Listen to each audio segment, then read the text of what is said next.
If you ever stood in front of a beautiful scene and felt overwhelmed by how to frame it, I want to walk you through a framework I like to call the cake of composition.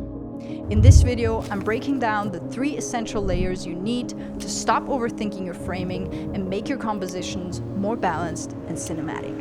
Once we build that foundation, we'll take it one step deeper and explore the magic ingredient that ties it all together. Let's look at the first layer, and that is structure. Whenever I walk up to a scene, I try to not look through my camera right away. I try to notice what my eyes are naturally drawn to first. Once I've identified what my main subject for my framing is, I hold up the camera and look at all the elements in my composition. If there is a branch or a lamppost that is poking into my frame, I try to frame it out because I don't like the visual noise, especially if it's not adding any narrative value. Another practical tip is to frame slightly wider than you necessarily would. This is crucial when we are working with people in front of the camera. We want to give them some room to breathe, some headspace. It also acts as a sort of safety net for your editing process because it's much easier to crop in later than to fix a composition that was framed too tightly. Now let's have a look at the fundamental principle of composition, the rule of thirds. You probably have heard it before, but if you haven't, it is basically a visual guideline that will help you compose and organize your shot. Imagine splitting your screen into 9 equal boxes with 2 horizontal and 2 vertical lines, kind of like a tic-tac-toe over your camera screen. We can use the lines to decide how much space each part of the scene gets and use the 4 anchor points in the middle to decide where your subject sits within the frame.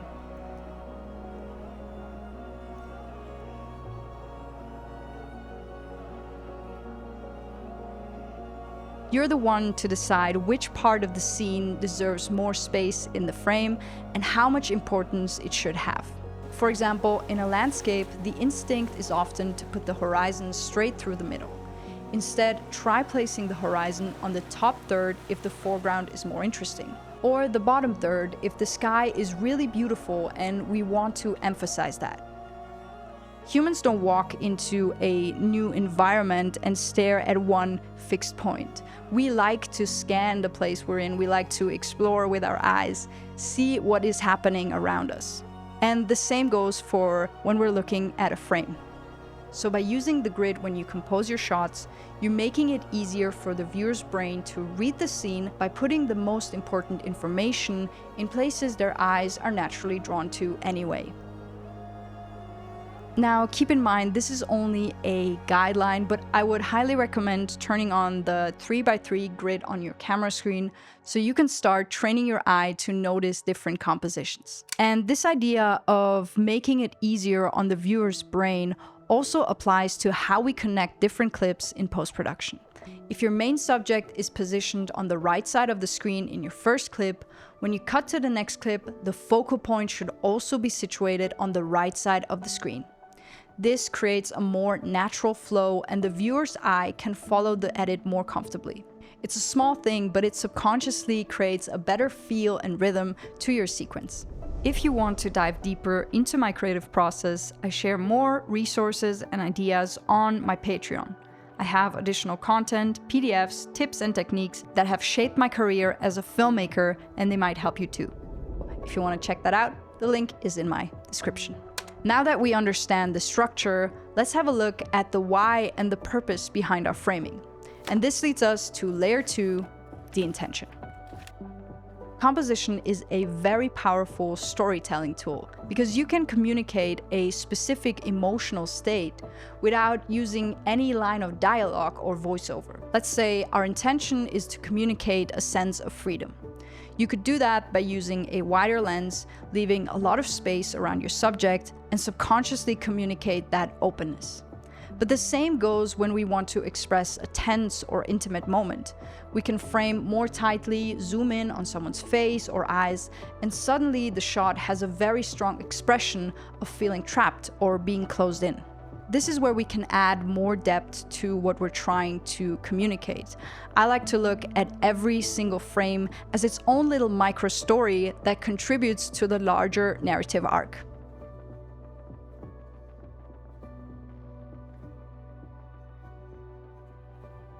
A really good practice is to look back at your old footage and analyze what the intention was. Even if at the time you didn't have a clear intention, it is really good to go back and assign meaning to it. Because in that way you train your brain to pay more attention.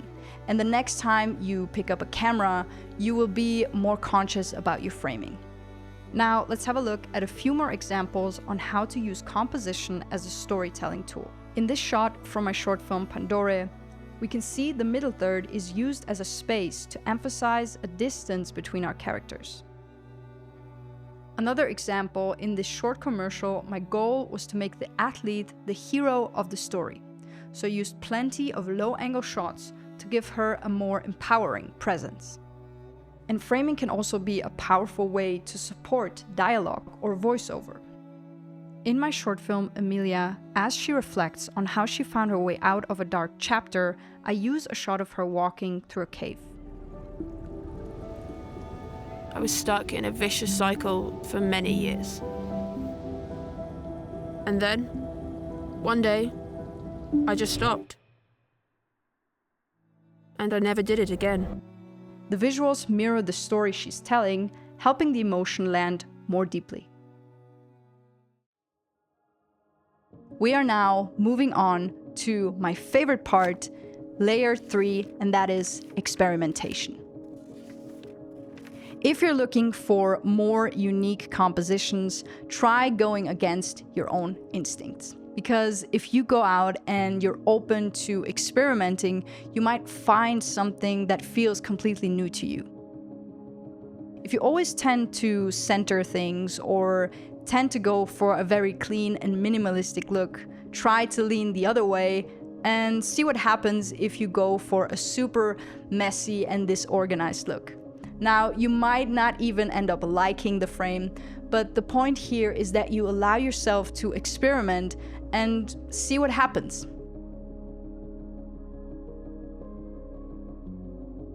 I'm also not saying to ditch everything that we have learned, but it's really important to know that in order to be successful at experimenting, you need to know the rules in order to break them. Now, we covered how to use the structure and grid lines to set up our shot. We looked at the intention behind our framing and how to use it as a storytelling tool, as well as the importance of letting yourself experiment and breaking the rules. It is time to finally look at the magic ingredient. This might be one of the most important parts of being a creative, and that is your own personal style. It's something that you will develop over time once you start paying attention to your own artistic inclinations. What that means is that you have to start asking yourself, what do I keep doing over and over again? Why am I drawn to similar subjects and colors? These little choices are very important to observe because once you start connecting these dots, you begin to see your pattern. And the more you repeat the things that feel true to you, the clearer your style will become. And over time, that turns into a visual language that people can recognize without even seeing your name. The way that you see the world is unique because no one else has lived the life that you have lived. And no one else has the same memories, the same fears, the same experiences, the same obsessions as you have. And that is why no one else can make the work that you can make. And I think it's really important to lean into that because next time you are overthinking your compositions, just lean into whatever feels right to you. And if you follow that over a long period of time, I think your style kind of emerges out of that, of the consistency and the self-awareness that you dedicate to your craft. So yeah, I think we made it to the end of the video. If you made it this far, please let me know what is your favorite cake. I would actually love to know that. And if there's any other topics you would want me to make a video about, please let me know as well. The Patreon link is in the description, and I'll see you next time. Keep looking closely. Goodbye.